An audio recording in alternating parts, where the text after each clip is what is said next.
Hi all, welcome to Competitive Cracker. ഞാൻ റബീഹത്ത്.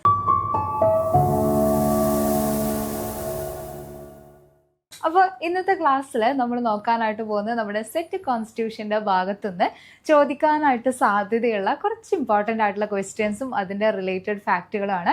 അപ്പോൾ ഇതിന് മുന്നേ നമ്മൾ ഒരു വീഡിയോ ചെയ്തിട്ടുണ്ടായിരുന്നു കോൺസ്റ്റിറ്റ്യൂഷൻ്റെ ഭാഗത്തുനിന്ന് ചോദിച്ചിട്ടുള്ള കുറച്ച് ക്വസ്റ്റ്യൻസും കാര്യങ്ങളൊക്കെ വെച്ചുകൊണ്ട് അല്ലേ.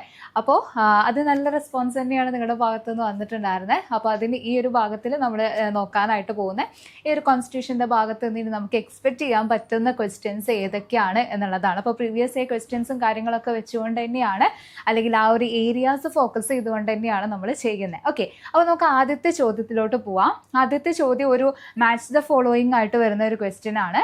അപ്പോൾ ഇതിൽ എന്തൊക്കെ തന്നിട്ടുണ്ട്? ഒരു സൈഡിലായിട്ട് നമ്മളുടെ കുറച്ച് ഐഡിയാസ് തന്നിട്ടുണ്ട്. അതിൻ്റെ റൈറ്റ് സൈഡിലായിട്ട് ഇത് എവിടെ നിന്നാണ് ഈ ഓരോ ഐഡിയാസ് നമ്മൾ ബോറോ ചെയ്തിട്ടുള്ളത് അല്ലെങ്കിൽ അഡോപ്റ്റ് ചെയ്തിട്ടുള്ളത് എന്ന് തന്നിട്ട് നമുക്കറിയാം, നമ്മുടെ ഇന്ത്യൻ കോൺസ്റ്റിറ്റ്യൂഷൻ ബോറോവഡ് കോൺസ്റ്റിറ്റ്യൂഷൻ അല്ലെങ്കിൽ കടമെടുത്ത ഭരണഘടന എന്നുള്ള പേരിലാണല്ലോ അറിയപ്പെടുന്നത്. ഒരുപാട് ഐഡിയാസ് എന്ന് പറയുന്നത് നമ്മളെ വിവിധ രാജ്യങ്ങളിൽ നിന്നാണ് നമ്മൾ അഡോപ്റ്റ് ചെയ്തിട്ടുള്ളത്.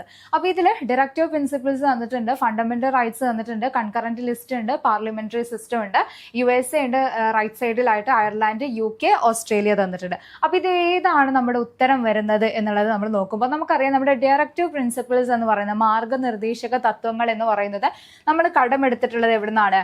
അയർലാൻഡിൽ നിന്നാണ് അല്ലേ, അല്ലെങ്കിൽ ഐറിഷ് ഭരണഘടനയിൽ നിന്നാണ് നമ്മൾ എന്ത് ചെയ്യുന്നത്? ഈ പറയുന്ന ഡയറക്റ്റീവ് പ്രിൻസിപ്പിൾസ് എന്ന് പറയുന്ന ഐഡിയാസ് നമ്മൾ അഡോപ്റ്റ് ചെയ്യുന്നതായിട്ട് നമുക്ക് കാണാൻ പറ്റുന്നത്. അപ്പോൾ ഒന്ന് ഏതാ വരുന്നത്? ഒന്ന് B ആണ് നമ്മുടെ വരുന്നത്. അതുപോലെ തന്നെ ഫണ്ടമെന്റൽ റൈറ്റ്സ് നമുക്കറിയാം, നമ്മൾ ബേസിക്കലി പഠിച്ചു പോകുന്ന കാര്യങ്ങളാണ്. നമ്മുടെ USA എന്നാണ്, നമ്മൾ അമേരിക്കയിൽ നിന്നാണ് നമ്മൾ ഫണ്ടമെന്റൽ റൈറ്റ്സ് എന്ന് പറയുന്ന ഐഡിയ നമ്മൾ അഡോപ്റ്റ് ചെയ്തിട്ടുള്ളത്. അതുപോലെ തന്നെ നമ്മുടെ ഈ പറയുന്ന concurrent list, federal government, federalism കാര്യങ്ങളൊക്കെ നമ്മൾ പറഞ്ഞു പോകുമ്പോൾ നമ്മുടെ യൂണിയൻ ലിസ്റ്റ്, അതുപോലെ തന്നെ സ്റ്റേറ്റ് ലിസ്റ്റ്, കൺകറന്റ് ലിസ്റ്റ് എന്ന് പറഞ്ഞുകൊണ്ട് 3 ലിസ്റ്റുകൾ നമ്മൾ പറഞ്ഞു പോകാറുണ്ട് അല്ലേ. അപ്പൊ അതിൽ ഈ പറയുന്ന കൺകറന്റ് ലിസ്റ്റ് എന്ന് പറയുന്ന ഐഡിയ നമ്മൾ അഡോപ്റ്റ് ചെയ്തിട്ടുള്ളത് എവിടെ നിന്നാണ്? ഓസ്ട്രേലിയയിൽ നിന്നാണ് നമ്മൾ കൺകറന്റ് ലിസ്റ്റ് എന്ന് പറയുന്ന ഐഡിയ നമ്മൾ അഡോപ്റ്റ് ചെയ്തിട്ടുള്ളത്. അതുപോലെ തന്നെ നമ്മുടെ പാർലമെന്ററി സിസ്റ്റം നമ്മൾ നോക്കുന്ന സമയത്ത് എവിടെ നിന്നാണ്? നമ്മൾ UK എന്നാണ് നമ്മൾ അഡോപ്റ്റ് ചെയ്തിട്ടുള്ളത്. അപ്പോൾ ഇതുമായി ബന്ധപ്പെട്ടുകൊണ്ട് ഇത് എവിടെ നിന്നൊക്കെയാണ് ബോറോ ചെയ്തിട്ടുള്ളത് എന്നുള്ള ഐഡിയാസ് കൃത്യമായിട്ട് പഠിച്ചു വെക്കുക. ഇനി ഇതുമായി റിലേറ്റ് ചെയ്തുകൊണ്ട് കുറച്ച് റിലേറ്റഡ് ഫാക്റ്റുകളും കാര്യങ്ങളൊക്കെ ഒന്ന് നമുക്ക് നോക്കിയപ്പോൾ അപ്പോൾ A ആണ് നമ്മുടെ ഉത്തരവായിട്ട് വരുന്നത്. ഓക്കെ, അപ്പോൾ ഡയറക്റ്റീവ് പ്രിൻസിപ്പിൾസ് എന്ന് പറയുന്നത് എന്താണ്?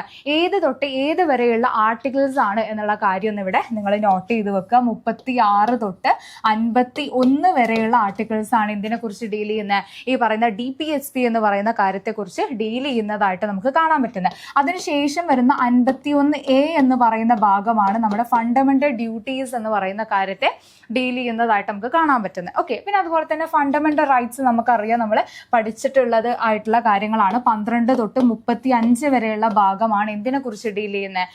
ഫണ്ടമെന്റൽ റൈറ്റ്സിനെ കുറിച്ച് പറയുന്നത്. അപ്പോൾ 12 തൊട്ട് 35 വരെ ഫണ്ടമെന്റൽ റൈറ്റ്സ്, അത് കഴിഞ്ഞ് 36 തൊട്ട് 51 വരെയുള്ള ഭാഗം എന്ന് പറയുന്നത് DPSP, 51A എന്ന് പറയുന്നത് എന്താണ്? ഫണ്ടമെന്റൽ ഡ്യൂട്ടീസിനെ കുറിച്ചാണ് മെൻഷൻ ചെയ്യുന്നതായിട്ട് നമുക്ക് കാണാൻ പറ്റുന്നത്. ഇനി അതുപോലെ തന്നെ ഈ പറയുന്ന കൺകറന്റ് ലിസ്റ്റ് എന്ന് പറയുമ്പോൾ നമ്മൾ പറഞ്ഞു അല്ലെ, ഓസ്ട്രേലിയയിൽ നിന്നാണ് നമ്മൾ കൺകറന്റ് ലിസ്റ്റ് എന്ന് പറയുന്ന ആശയം നമ്മൾ ബോറോ ചെയ്തിട്ടുള്ളത്. ഓക്കെ, അപ്പൊ അതോടൊപ്പം തന്നെ നമുക്ക് ഈ പറയുന്ന യൂണിയൻ ലിസ്റ്റ്, അതുപോലെ തന്നെ state list, okay, union list അതുപോലെ തന്നെ സ്റ്റേറ്റ് ലിസ്റ്റ് എവിടെ നിന്നാണ് അഡോപ്റ്റ് ചെയ്തിട്ടുള്ളത് എന്നുള്ള കാര്യം കൂടെ അവിടെ പഠിച്ചു പോവാ. യൂണിയൻ ലിസ്റ്റ് ആണെങ്കിലും സ്റ്റേറ്റ് ലിസ്റ്റ് ആണെങ്കിലും നമ്മൾ നോക്കുന്ന സമയത്ത് എവിടെ നിന്നാണ് നമ്മൾ എടുത്തിട്ടുള്ളത്?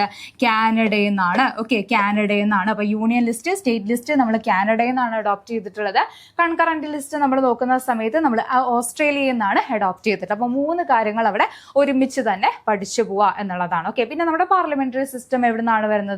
UK എന്നാണ് അഡോപ്റ്റ് ചെയ്തിട്ടുള്ളത് എന്നുള്ള കാര്യം ഇവിടെ പഠിച്ചു വെക്കുക. അപ്പോൾ ഇത്രയും കാര്യങ്ങൾ ഈ ഒരു ക്വസ്റ്റ്യനിൽ നിന്ന് നിങ്ങൾ ബേസിക് ആയിട്ടൊന്ന് ഓർമ്മിച്ച് വെക്കാനായിട്ട് ശ്രദ്ധിക്കുക. ഓക്കെ, ദെൻ അടുത്ത ചോദ്യത്തിലോട്ട് നമ്മൾ പോകുന്ന സമയത്ത് who is the chairman of the drafting committee of the constituent assembly? നമ്മുടെ കോൺസ്റ്റിറ്റ്യൂന്റ് അസംബ്ലിയുടെ ഡ്രാഫ്റ്റിംഗ് കമ്മിറ്റിയുടെ ചെയർമാൻ ആയിട്ടുണ്ടായിരുന്നത് ആരാണ് എന്നുള്ളതാണ്. അപ്പോൾ നമുക്ക് ഡ്രാഫ്റ്റിംഗ് കമ്മിറ്റിയുമായി ബന്ധപ്പെട്ടുകൊണ്ട് കുറച്ച് ഇമ്പോർട്ടൻ്റ് ആയിട്ടുള്ള കാര്യങ്ങളൊന്ന് പറഞ്ഞിട്ട് നമുക്ക് എന്ത് ചെയ്യാം? ഉത്തരത്തിലോട്ട് അങ്ങ് പോവാം. അപ്പോൾ ഡ്രാഫ്റ്റിംഗ് കമ്മിറ്റി എന്ന് പറയുന്നത് നമ്മുടെ ഭരണഘടനയുടെ ഒരു കരട് കമ്മിറ്റിയാണ്, ഏറ്റവും പ്രധാനപ്പെട്ട ഒരു കമ്മിറ്റിയാണ് ഈ പറയുന്നത് ഡ്രാഫ്റ്റിംഗ് കമ്മിറ്റി എന്ന് പറയുന്നത്.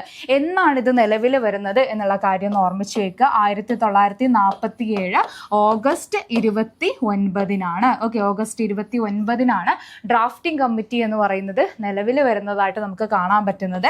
7 മെമ്പേഴ്സ് ആണ് അതിൽ ഉണ്ടായിരുന്നത്. ഓക്കെ, ഡ്രാഫ്റ്റിംഗ് കമ്മിറ്റിയിൽ എത്ര പേരായിരുന്നു? 7 മെമ്പേഴ്സ് ആയിരുന്നു നമുക്ക് കാണാൻ പറ്റുന്നത്. അതിന്റെ ചെയർമാൻ ആയിട്ടുണ്ടായിരുന്ന വ്യക്തിയായിരുന്നു നമ്മുടെ ഡോക്ടർ BR അംബേദ്കർ. ഓക്കെ, അപ്പോൾ ഡ്രാഫ്റ്റിംഗ് കമ്മിറ്റിയുടെ ചെയർമാൻ എന്ന് പറയുന്നത് ഡോക്ടർ BR അംബേദ്കർ ആയിരുന്നു എന്നുള്ള കാര്യം ഓർമ്മിക്കുക. അതിൽ എത്ര മെമ്പേഴ്സ് ആയിരുന്നു? 7 മെമ്പേഴ്സ് ആണ് നമുക്ക് കാണാൻ പറ്റുന്നത്. 1947 ഓഗസ്റ്റ് 29 ഈ ഒരു കമ്മിറ്റി നിലവിൽ വരുന്നത് എന്നുള്ള കാര്യം നമ്മുടെ നോട്ട് ചെയ്ത് വെക്കുക. ഓക്കെ, അടുത്ത ചോദ്യത്തിലോട്ട് നമ്മൾ പോകുമ്പോൾ the panchayat raj system was constitutionalised through which അമെൻമെന്റ് ആക്ട്. നമ്മുടെ പഞ്ചായത്ത് രാജ് എന്ന് പറയുന്നത്, പഞ്ചായത്ത് രാജ്, മുനിസിപ്പാലിറ്റികൾ, ഇതുമായി ബന്ധപ്പെട്ടുകൊണ്ടുള്ള അമെൻമെന്റ് നമുക്ക് ഇമ്പോർട്ടന്റ് ആണ് കോൺസ്റ്റിറ്റ്യൂഷന്റെ ഭാഗത്തുനിന്ന്. അപ്പോൾ ഈ പറയുന്ന പഞ്ചായത്ത് രാജ് എന്ന് പറയുന്ന സിസ്റ്റം ഏത് അമെൻമെന്റ് വഴിയാണ് കോൺസ്റ്റിറ്റ്യൂഷണലൈസ് ചെയ്യുന്നതായിട്ട് നമുക്ക് കാണാൻ പറ്റുന്നത് എന്നാണ് ചോദിച്ചിട്ടുള്ളത്. 42, 44, 73, 74 4 അമെൻമെന്റുകൾ നമുക്ക് എക്സാം പോയിന്റ് ഓഫ് വ്യൂല് വളരെ ഇമ്പോർട്ടന്റ് ആയിട്ടുള്ള കാര്യങ്ങളാണ്. അപ്പൊ ഇവിടെ പഞ്ചായത്ത് രാജ് സിസ്റ്റം നമ്മൾ പറയുന്ന സമയത്ത് കുറച്ച് ബേസിക് ആയിട്ടുള്ള കാര്യങ്ങൾ കൂടെ നമുക്ക് അതിന്റെ കൂടെ പഠിച്ചു പോകാനുണ്ട്. അപ്പൊ പഞ്ചായത്ത് രാജ് എന്ന് പറയുമ്പോൾ നമുക്കറിയാം അല്ലെ, 73ാമത്തെ കോൺസ്റ്റിറ്റ്യൂഷൻ അമെൻമെന്റ് പ്രകാരമാണ്, അല്ലെങ്കിൽ 73ാമത്തെ ഭരണഘടനാ ഭേദഗതി പ്രകാരമാണ് ഇത് വരുന്നതായിട്ട് നമുക്ക് കാണാൻ പറ്റുന്നത്. ഓക്കെ, നിയമം വരുന്നത് എന്നാണ്? 1992 നിയമം വരുന്നത്. പക്ഷെ ഇത് എന്താണ്, കെയിം ടു ഫോഴ്സ്. ഓക്കെ, ഇത് എന്താണ് പ്രാബല്യത്തിൽ വരുന്നത് നമുക്ക് കാണാൻ പറ്റുന്നത് എന്താണ്? തൊട്ടടുത്ത വർഷമാണ് 1993 ഏപ്രിൽ 24 നമ്മുടെ ഈ ഒരു ഭേദഗതി പ്രാബല്യത്തിൽ വരുന്നതായിട്ട് നമുക്ക് കാണാൻ പറ്റുന്നത്. ഈ ഏപ്രിൽ 24 നമ്മൾ എല്ലാ വർഷവും എന്ത് ദിനമായിട്ട് കൊണ്ടാടുന്നത്? പഞ്ചായത്തി രാജ് ദിനമായിട്ട് കൊണ്ടാടുന്നത് എന്നുള്ള കാര്യം കൂടെ അവിടെ ഓർമ്മിച്ച് വെക്കുക. പഞ്ചായത്തി രാജ് ഡേ ആയിട്ട് നമ്മൾ എല്ലാ വർഷവും കൊണ്ടാടുന്നത് ഏപ്രിൽ 24 ഇമ്പോർട്ടൻ്റ് ആയിട്ടുള്ള ഒരു കാര്യമാണ്, ഓർമ്മിച്ച് വെക്കുക. ഓക്കെ, അതോടൊപ്പം തന്നെ നമ്മൾ നോക്കുമ്പോൾ ഈ ഒരു 73ാമത്തെ കോൺസ്റ്റിറ്റ്യൂഷൻ അമെൻമെന്റ് പ്രകാരം ഏത് പട്ടികയാണ് ആഡ് ചെയ്യപ്പെട്ടത് എന്ന് ചോദിക്കുകയാണെന്നുണ്ടെങ്കിൽ 11ാമത്തെ പട്ടികയാണ്. 11ാം പട്ടികയാണ് ആഡ് ചെയ്യപ്പെടുന്നതായിട്ട് നമുക്ക് കാണാൻ പറ്റുന്നത്. ഏത് ഭാഗമാണ് എന്ന് ചോദിച്ചാൽ ഏതാണ് വരുന്നത്? നമ്മുടെ ഭാഗം 9ലായിട്ടാണ്. ഓക്കെ, ഭാഗം 9 11ാം പട്ടികയിലായിട്ടാണ് ഇത് ആഡ് ചെയ്യപ്പെടുന്നതായിട്ട് നമുക്ക് കാണാൻ പറ്റുന്നത്. ഇനി ഏതാക്കിയാണ് ഈ പറയുന്ന 73ാമത്തെ കോൺസ്റ്റിറ്റ്യൂഷൻ അമെൻമെന്റുമായി ബന്ധപ്പെട്ടുകൊണ്ട് വരുന്ന ആർട്ടിക്കിൾസ് ചോദിക്കുകയാണെന്നുണ്ടെങ്കിൽ അതും ഇമ്പോർട്ടന്റ് ആണ്, ഓർമ്മിച്ച് വെക്കുക. 243 243 തൊട്ട് 243 വരെയുള്ള ആർട്ടിക്കിൾസ് ആണ് എന്തിനെ കുറിച്ച് മെൻഷൻ ചെയ്യുന്നത്? ഈ പറയുന്ന 73ാമത്തെ കോൺസ്റ്റിറ്റ്യൂഷൻ അമെൻമെന്റുമായി ബന്ധപ്പെട്ട്, ഓയാണ് കോൺസ്റ്റിറ്റ്യൂഷൻ അമെൻമെന്റുമായി ബന്ധപ്പെട്ടുകൊണ്ട് വരുന്നത് എന്നുള്ള കാര്യം നമ്മുടെ ഓർമ്മിച്ച് വെക്കുക. ഓക്കെ, ഈ ഒരു അമെൻമെന്റ് അല്ലെങ്കിൽ ഈ ഒരു ആക്ട് പ്രകാരം നമ്മുടെ പഞ്ചായത്ത് രാജ് സംവിധാന പ്രകാരം ആദ്യമായിട്ട് പഞ്ചായത്ത് നിലവിൽ വന്നിട്ടുള്ളത് എവിടുന്നാണ്? ഈ 3 ടയർ സിസ്റ്റം എന്ന് പറയുന്ന നിലവിൽ വരുന്നത് നമ്മുടെ രാജസ്ഥാനിലെ നാഗൂർ എന്ന് പറയുന്ന ഡിസ്ട്രിക്റ്റിലായിട്ടാണ് എന്നുള്ള കാര്യം കൂടെ അവിടെ ഓർമ്മിച്ച് വെക്കുക. ജവഹർലാൽ നെഹ്റു ആണ് ഇത് ഇനോഗ്രേറ്റ് ചെയ്യുന്നതൊക്കെ ആയിട്ട് നമുക്ക് കാണാൻ പറ്റുന്നത്. അപ്പോൾ 73ാമത്തെ കോൺസ്റ്റിറ്റ്യൂഷൻ അമെൻമെന്റുമായി ബന്ധപ്പെട്ടുകൊണ്ട് ഇത്രയും കാര്യങ്ങൾ നിങ്ങൾ അവിടെ പഠിച്ചു വെക്കുക. ഇനി 73ാമത്തെ കോൺസ്റ്റിറ്റ്യൂഷൻ അമെൻമെന്റ് പറയുമ്പോൾ തന്നെ നമുക്ക് ഇമ്പോർട്ടന്റ് ആണ് 74ാമത്തെ കോൺസ്റ്റിറ്റ്യൂഷൻ അമെൻമെന്റ് എന്ന് പറയുന്നത്. അതെന്താണ്? അത് നമ്മുടെ മുനിസിപ്പാലിറ്റികൾ അല്ലെ, മുനിസിപ്പാലിറ്റിയുമായി ബന്ധപ്പെട്ടുകൊണ്ട് വരുന്ന ഒരു കോൺസ്റ്റിറ്റ്യൂഷൻ അമെൻമെന്റ് ആണ് നമ്മുടെ 74ാമത്തെ കോൺസ്റ്റിറ്റ്യൂഷൻ അമെൻമെന്റ് എന്നുള്ള കാര്യം കൂടെ അവിടെ ഓർമ്മിച്ച് വെക്കുക. അങ്ങനെയെങ്കിൽ 42ാമത്തെ കോൺസ്റ്റിറ്റ്യൂഷൻ അമെൻമെന്റ് എന്താണ്? 42ാമത്തെ കോൺസ്റ്റിറ്റ്യൂഷൻ അമെൻമെന്റിനെ നമ്മൾ വിളിക്കുന്ന ഒരു പേരുണ്ട് അല്ലെ, മിനി കോൺസ്റ്റിറ്റ്യൂഷൻ എന്നുള്ള പേരിലാണ് നമ്മൾ ഈ പറയുന്ന 42ാമത്തെ കോൺസ്റ്റിറ്റ്യൂഷൻ അമെൻമെന്റിനെ നമ്മൾ വിളിക്കുന്നത്. ഇത് പ്രകാരമാണ് നമ്മുടെ സോഷ്യലിസം, സെക്യുലറിസം, അതുപോലെ തന്നെ ഇന്റഗ്രിറ്റി എന്ന് പറയുന്ന വാക്കുകൾ നമ്മുടെ പ്രിയാമ്പിൾ ആഡ് ചെയ്യപ്പെടുന്നതായിട്ട് നമുക്ക് കാണാൻ പറ്റുന്നത്. അപ്പൊ മിനി കോൺസ്റ്റിറ്റ്യൂഷൻ എന്ന പേരിൽ അറിയപ്പെടുന്നത് 42ാമത്തെ ഭരണഘടനാ ഭേദഗതിയാണ് എന്നുള്ള കാര്യം കൂടെ അവിടെ നോട്ട് ചെയ്ത് വെക്കുക. ഇനി 44ാമത്തെ കോൺസ്റ്റിറ്റ്യൂഷൻ അമെൻമെന്റ് നമ്മൾ കഴിഞ്ഞ വീഡിയോയിലായിട്ട് പറഞ്ഞിട്ടുണ്ടായിരുന്നു അല്ലെ, നമ്മുടെ റൈറ്റ് ടു പ്രോപ്പർട്ടി എന്ന് പറയുന്നത്, റൈറ്റ് ടു പ്രോപ്പർട്ടി എന്ന് പറയുന്നതിനെ ഒരു ലീഗൽ റൈറ്റ് ആക്കി മാറ്റിയിട്ടുണ്ടായിരുന്ന, അല്ലെങ്കിൽ നമ്മുടെ ഫണ്ടമെന്റൽ റൈറ്റ്സ് നിന്ന് റിമൂവ് ചെയ്തിട്ട് ഒരു ലീഗൽ റൈറ്റ് ആക്കി മാറ്റിയിട്ടുണ്ടായിരുന്ന കോൺസ്റ്റിറ്റ്യൂഷൻ അമെൻമെന്റ് ആണ് 78ലെ 44ാമത് കോൺസ്റ്റിറ്റ്യൂഷൻ അമെൻമെന്റ് എന്നുള്ള കാര്യം കൂടെ അവിടെ പഠിച്ചു വെക്കുക. അപ്പോൾ ഓരോ ഓപ്ഷൻസുമായി ബന്ധപ്പെട്ടുകൊണ്ടുള്ള ഇമ്പോർട്ടന്റ് ആയിട്ടുള്ള കാര്യങ്ങൾ അവിടെ നോട്ട് ചെയ്ത് വെക്കുക. ഓക്കെ, അഗെയിൻ ഒരു മാച്ച് ദ ഫോളോയിങ് ആണ്. അപ്പോൾ ലെഫ്റ്റ് സൈഡിലായിട്ട് നമ്മുടെ ആർട്ടിക്കിൾസ് തന്നിട്ടുണ്ട്, റൈറ്റ് സൈഡിലായിട്ട് എന്തുമായി ബന്ധപ്പെട്ടുകൊണ്ടാണത് നിൽക്കുന്നത് എന്നുള്ള കാര്യം തന്നിട്ടുണ്ട്. ഓക്കെ, അപ്പോൾ നമ്മുടെ ഫണ്ടമെന്റൽ റൈറ്റ്സ് നമ്മൾ പഠിക്കുമ്പോൾ ബേസിക് ആയിട്ട് ഇമ്പോർട്ടൻ്റ് ആയിട്ട് പറഞ്ഞു പോകുന്ന ഒരു കാര്യമാണ് ആർട്ടിക്കിൾ 17 എന്ന് പറയുന്നത് അല്ലേ. മഹാത്മാഗാന്ധി കീജെ എന്ന് പറഞ്ഞുകൊണ്ടൊക്കെ പാസ്സാക്കിയ ഒരു ആക്ട് ആണ് എന്നുള്ളതൊക്കെ നമ്മൾ കഴിഞ്ഞ വീഡിയോയിൽ പറഞ്ഞിട്ടുണ്ടായിരുന്നു. അപ്പോൾ ആ ആർട്ടിക്കിൾ ആണ് ഏത്, ഈ പറയുന്ന അബോളിഷൻ ഓഫ് അൺടച്ചബിലിറ്റി എന്ന് പറഞ്ഞാൽ അൺടച്ചബിലിറ്റി, തൊട്ടുകൂടായ്മ, തീണ്ടിക്കൂടായ്മ പോലുള്ളതെല്ലാം അബോളിഷ് ചെയ്യുന്ന ആർട്ടിക്കിളാണ് ആർട്ടിക്കിൾ 17 എന്ന് പറയുന്നത്. ഇനി അത് കഴിഞ്ഞ് ഏതാണ് ആർട്ടിക്കിൾ 44, വളരെ ഇമ്പോർട്ടൻ്റ് ആയിട്ടുള്ള മറ്റൊരു ആർട്ടിക്കിളാണ് ആർട്ടിക്കിൾ 44 എന്ന് പറയുന്നത്. നമ്മുടെ DPSP ഒക്കെ നമ്മൾ പറഞ്ഞു പോകുമ്പോൾ അതിൽ വരുന്ന ഒരു പ്രധാന ആർട്ടിക്കിളാണ്. ഏതാണ് ആർട്ടിക്കിൾ 44 എന്ന് പറയുമ്പോൾ എന്താണ്, യൂണിഫോം സിവിൽ കോഡ് ആണല്ലേ, ഏകീകൃത സിവിൽ കോഡ് അല്ലെങ്കിൽ യൂണിഫോം സിവിൽ കോഡുമായി ബന്ധപ്പെട്ടുകൊണ്ട് വരുന്ന ആർട്ടിക്കിളാണ് ആർട്ടിക്കിൾ 44 എന്ന് പറയുന്നത്. അത് കഴിഞ്ഞ് ഈ പറയുന്ന ആർട്ടിക്കിൾ 51A വരുമ്പോൾ ഏതാണ് വരുന്നത്, നമ്മൾ ഓൾറെഡി പഠിച്ച കാര്യമാണ്, ഫണ്ടമെന്റൽ ഡ്യൂട്ടീസുമായി ബന്ധപ്പെട്ടുകൊണ്ട് വരുന്ന ആർട്ടിക്കിളാണ് ആർട്ടിക്കിൾ 51A എന്ന് പറയുന്നത്. പിന്നെ നമുക്ക് പഠിക്കാനുള്ളത് ഏതാ, നമ്മുടെ ഫൈനാൻസ് കമ്മീഷനുമായി ബന്ധപ്പെട്ടുകൊണ്ട് വരുന്ന ആർട്ടിക്കിളാണ് ആർട്ടിക്കിൾ 280 എന്ന് പറയുന്നത്. അപ്പോൾ ഏതാണ് നമ്മുടെ റൈറ്റ് ആൻസർ ആയിട്ട് വരുന്നത്, ഓപ്ഷൻ A ആണ് അല്ലെ, ഓപ്ഷൻ A ആണ്. അപ്പോൾ ഓരോ പ്രധാനപ്പെട്ട ആർട്ടിക്കിളും എന്തുമായി ബന്ധപ്പെട്ടുകൊണ്ടാണ് വരുന്നത് എന്നുള്ള കാര്യം നമ്മുടെ പഠിച്ചു വെക്കുക. ഇനി ഇവിടെ ഈ പറയുന്ന ഫൈനാൻസ് കമ്മീഷനെ പറഞ്ഞപ്പോൾ കറണ്ട് അഫെയറിന്റെ ഭാഗത്തു നിന്നുള്ള ഒരു കാര്യം കൂടെ നമുക്കൊന്ന് നോട്ട് ചെയ്ത് പോവാം. നമ്മുടെ നിലവിലെ 16ാമത് ധനകാര്യ കമ്മീഷന്റെ ചെയർമാൻ ആരാണ് എന്നുള്ള കാര്യം കൂടെ നിങ്ങൾ ഇവിടെ നിന്ന് പഠിച്ചു വെക്കുക. അരവിന്ദ് പനഗരിയാണ് കേട്ടോ, അരവിന്ദ് പനഗരിയ. ഓക്കെ, അരവിന്ദ് പനഗരിയാണ് നമ്മുടെ നിലവിലെ ഫൈനാൻസ് കമ്മീഷന്റെ ചെയർമാനായിട്ട് ഇരിക്കുന്നത് എന്നുള്ളത്. 16ാമത് ധനകാര്യ കമ്മീഷന്റെ ചെയർമാനായിട്ട് ഇരിക്കുന്നത് അരവിന്ദ് പനഗരിയാണ് എന്നുള്ള കാര്യം കൂടെ അവിടെ ഒന്ന് നോട്ട് ചെയ്ത് വെക്കുക. അപ്പൊ അതുമായി ബന്ധപ്പെട്ടുകൊണ്ട് വരുന്ന ആർട്ടിക്കിളാണ് ആർട്ടിക്കിൾ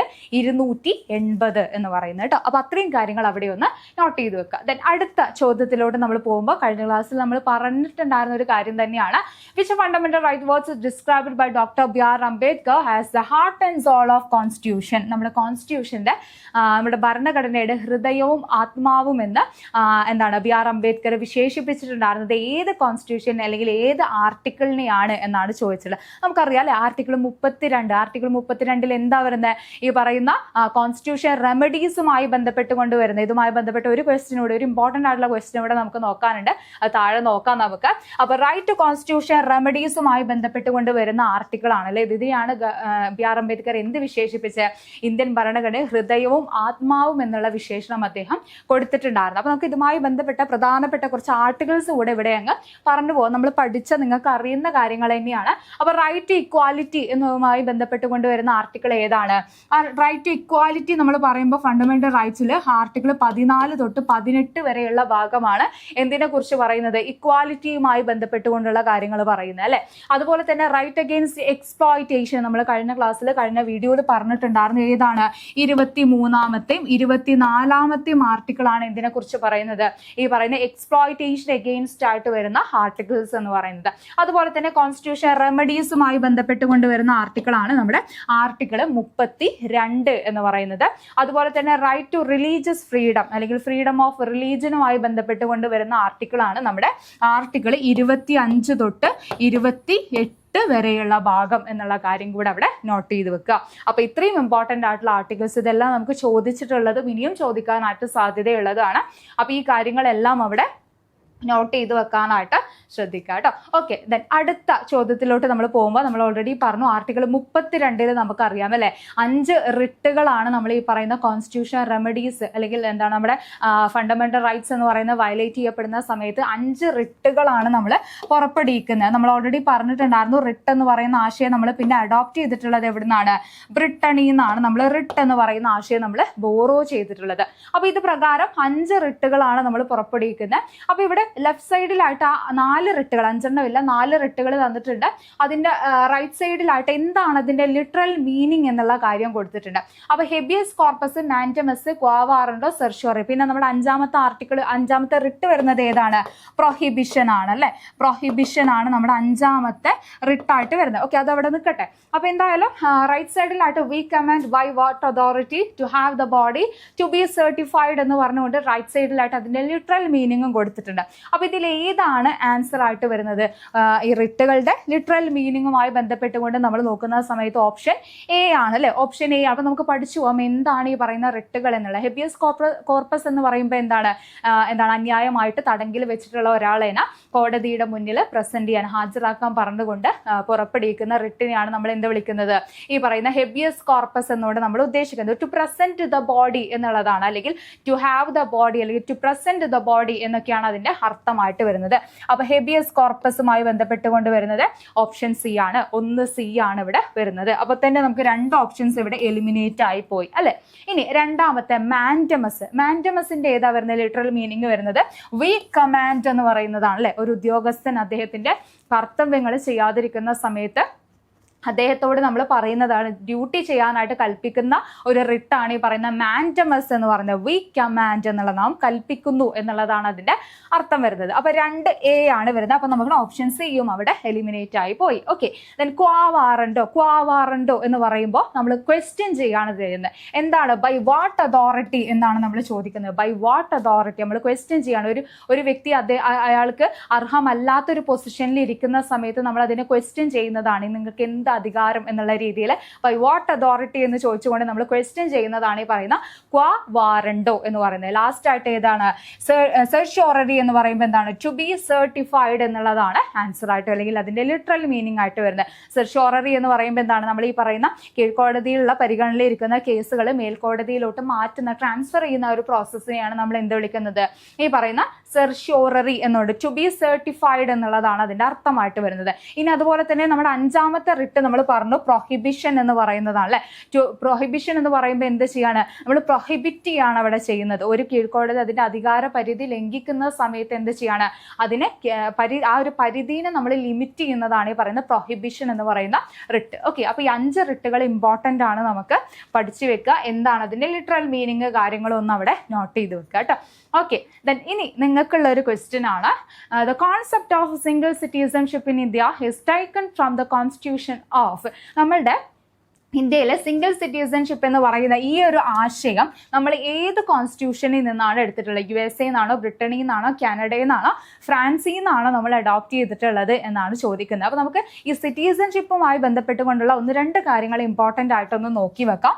5 തൊട്ട് 11 വരെയുള്ള ആർട്ടിക്കിൾസ് ആണ് എന്തിനെ കുറിച്ച് ഡീൽ ചെയ്യുന്നത്? ഈ പറയുന്ന സിറ്റിസൺഷിപ്പുമായി ബന്ധപ്പെട്ടുകൊണ്ട് വരുന്ന ആർട്ടിക്കിൾ എന്ന് പറയുന്നത്. ഏത് പാർട്ടിലാണ് ഇത് മെൻഷൻ ചെയ്യുന്നത് എന്നുള്ള കാര്യം കൂടെ അവിടെ ഓർമ്മിച്ച് വെക്കുക. പാർട്ട് ഭാഗം സെക്കൻഡിലായിട്ടാണ് നമ്മുടെ സിറ്റിസൺഷിപ്പുമായി ബന്ധപ്പെട്ടുകൊണ്ടുള്ള കാര്യങ്ങൾ വരുന്നത്. ഓക്കെ. അപ്പോൾ ഇവിടെ നമ്മൾ സിംഗിൾ സിറ്റിസൺഷിപ്പ് എന്ന് പറയുന്ന ആശയം നമ്മൾ എവിടെ നിന്നാണ്, ഏത് രാജ്യത്തിലെ ഭരണഘടനയിൽ നിന്നാണ് നമ്മൾ അഡോപ്റ്റ് ചെയ്തിട്ടുള്ളത് എന്നാണ്. സോ നിങ്ങളുടെ ആൻസർ ഇവിടെ കമന്റ് ചെയ്യുക കേട്ടോ. ഓക്കെ. ഇമ്പോർട്ടൻ്റ് ആയിട്ടുള്ള ഒരു ക്വസ്റ്റ്യൻ ആണ്. നിങ്ങളുടെ ആൻസർ ഇവിടെ കമന്റ് ചെയ്യാനായിട്ട് ശ്രദ്ധിക്കുക. ഓക്കെ. ദെൻ അടുത്ത ചോദ്യത്തിലോട്ട് നമുക്ക് പോവാം. Which schedule of Indian constitution contain the provisions regarding the anti defection law? കൂറുമാറ്റ നിരോധന നിയമവുമായി ബന്ധപ്പെട്ടുകൊണ്ട് വരുന്നത് ഏത് ഷെഡ്യൂളാണ് എന്നാണ് ചോദിച്ചിട്ടുള്ളത്. 9 ആണോ, 10 ആണോ, 11 ആണോ, 12 ആണോ? ഈ പറയുന്ന പാർട്ടി മാറി കളിക്കുന്ന ഒരു പരിപാടി ഉണ്ടല്ലോ. ഒരു പാർട്ടിയിൽ നിന്ന് മറ്റൊരു പാർട്ടിക്ക്, അതിൽ നിന്ന് അങ്ങോട്ട് മാറി ഇങ്ങോട്ട് മാറുക എന്ന് പറയുന്ന ആ ഒരു അതിനെയാണ് നമ്മൾ എന്ത് വിളിക്കുന്നത്? ഈ പറയുന്ന ആന്റി ഡിഫെക്ഷൻ ലോ എന്ന് വിളിക്കുന്നത്, കൂറുമാറ്റ നിരോധനം എന്ന് പറയുന്നത്. അപ്പൊ ഇതുമായി ബന്ധപ്പെട്ടുകൊണ്ട് വരുന്ന ഷെഡ്യൂളാണ് ഏത്? നമ്മുടെ 10ാമത്തെ ഷെഡ്യൂൾ എന്ന് പറയുന്നത്. 10ാമത്തെ ഷെഡ്യൂൾ എന്നാണ് പാസ്സാക്കുന്നത് എന്നുള്ള കാര്യങ്ങൾ, ഏത് അമെൻമെന്റ് ആണ് എന്നുള്ള കാര്യങ്ങളൂടെ ഒന്ന് പഠിച്ചു വെക്കുക. 52ാമത്തെ കോൺസ്റ്റിറ്റ്യൂഷൻ അമെൻമെന്റ് പ്രകാരം 1985 ഈ പറയുന്ന ആന്റി ഡിഫെക്ഷൻ ലോ എന്ന് പറയുന്നത് പാസ്സാക്കുന്നതായിട്ട് നമുക്ക് കാണാൻ പറ്റുന്നത്. 10ാമത്തെ ഷെഡ്യൂളിലാണ് ഇത് ഇൻക്ലൂഡ് ചെയ്തിട്ടുള്ളത് എന്നുള്ള കാര്യം കൂടെ അവിടെ ഓർമ്മിച്ചു വെക്കുക കേട്ടോ. ഓക്കെ. ആന്റി ഡിഫെക്ഷൻ ലോ എന്ന് പറയുന്നത്. ദെൻ അടുത്ത ചോദ്യത്തിലോട്ട് നമ്മൾ പോകുമ്പോൾ fundamental duties were added to the constitution on the recommendation of which committee? ഏത് കമ്മിറ്റിയുടെ റെക്കമെൻഡേഷൻസ് പ്രകാരമാണ് നമ്മുടെ ഫണ്ടമെന്റൽ ഡ്യൂട്ടീസ് എന്ന് പറയുന്നത് നമ്മൾ ഭരണഘടനയിൽ ആഡ് ചെയ്യുന്നത്? അപ്പോൾ നമുക്കറിയാം നമ്മുടെ ഭരണഘടന നിലവിൽ വരുന്ന സമയത്ത് എന്തില്ല? ഫണ്ടമെന്റൽ ഡ്യൂട്ടീസ് ഇല്ല അല്ലെ. ഒരു പൗരൻ രാഷ്ട്രത്തോട് ചെയ്യേണ്ട കടമകളെ കുറിച്ച് പറയുന്നതാണ്. അപ്പോൾ ആ ഒരു കാര്യം എന്തില്ല? ഈ പറയുന്ന ഭരണഘടനയിൽ ഉണ്ടായിരുന്നില്ല എന്നുള്ളതാണ്. പിന്നെ ഒരു കോൺസ്റ്റിറ്റ്യൂഷൻ അമെൻമെന്റ് പ്രകാരമാണ് എന്ത് ചെയ്യുന്നത്? ഈ പറയുന്ന ഫണ്ടമെന്റൽ ഡ്യൂട്ടീസ് എന്ന് പറയുന്നത് നമ്മുടെ ഭരണഘടനയിൽ ആഡ് ചെയ്യുന്നതായിട്ട് നമുക്ക് കാണാൻ പറ്റും. നമ്മൾ തുടക്കത്തിലേ പറഞ്ഞിട്ടുണ്ടായിരുന്നു 51A അല്ലെ, ആർട്ടിക്കിൾ 51A നമ്മുടെ ഫണ്ടമെന്റൽ ഡ്യൂട്ടീസിനെ കുറിച്ച് നമ്മൾ പറഞ്ഞു പോകുന്നത്. USSR അതല്ലെങ്കിൽ റഷ്യയിൽ നിന്നാണ് നമ്മൾ ഈ പറയുന്ന ഫണ്ടമെന്റൽ ഡ്യൂട്ടീസ് എന്ന് പറയുന്ന ആശയം നമ്മൾ അഡോപ്റ്റ് ചെയ്യുന്നത്. അതോടൊപ്പം തന്നെ നിലവിൽ നമ്മൾ നോക്കുന്ന സമയത്ത് എത്ര എണ്ണമാണ്? 11 ഫണ്ടമെന്റൽ ഡ്യൂട്ടീസ് ആണ്. 10 എണ്ണമാണ് ഉണ്ടായിരുന്നത്. 11 ഫണ്ടമെന്റൽ ഡ്യൂട്ടീസ് ആണ് നമുക്ക് നിലവിൽ ഇപ്പോൾ കാണാനായിട്ട് പറ്റുന്നത് എന്നുള്ളതാണ്. ഓക്കെ, അപ്പൊ ഇത് ആഡ് ചെയ്യുന്നത് ഏത് കമ്മിറ്റിയുടെ റെക്കമെൻഡേഷൻ പ്രകാരമാണ്? ഈ പറയുന്ന സ്വരൺ സിംഗ് ആണ് കേട്ടോ. സ്വരൺ സിംഗ് കമ്മിറ്റിയുടെ റെക്കമെൻഡേഷൻസ് പ്രകാരമാണ് ഫണ്ടമെന്റൽ ഡ്യൂട്ടീസ് എന്ന് പറയുന്നത്. ഏത് കോൺസ്റ്റിറ്റ്യൂഷൻ അമെന്റ്മെന്റ് പ്രകാരം എന്നുള്ളത് കൂടെ പഠിച്ചു വെക്കുക. നമ്മുടെ ഈ പറയുന്ന 42ാമത് കോൺസ്റ്റിറ്റ്യൂഷൻ അമെന്റ്മെന്റ് പ്രകാരം ആർട്ടിക്കിൾ 51A എന്ത് ചെയ്യുന്നത്? നമ്മുടെ ഫണ്ടമെന്റൽ ഡ്യൂട്ടീസ് എന്ന് പറയുന്നത് ഭാഗം 4A ആഡ് ചെയ്യപ്പെടുന്നതായിട്ട് നമുക്ക് കാണാൻ പറ്റുന്നത്. ഇമ്പോർട്ടന്റ് ആണ്, പാർട്ട് ഇമ്പോർട്ടന്റ് ആണ്, ആർട്ടിക്കിൾ ഇമ്പോർട്ടന്റ് ആണ്, അമെന്റ്മെന്റ് ഉണ്ട്.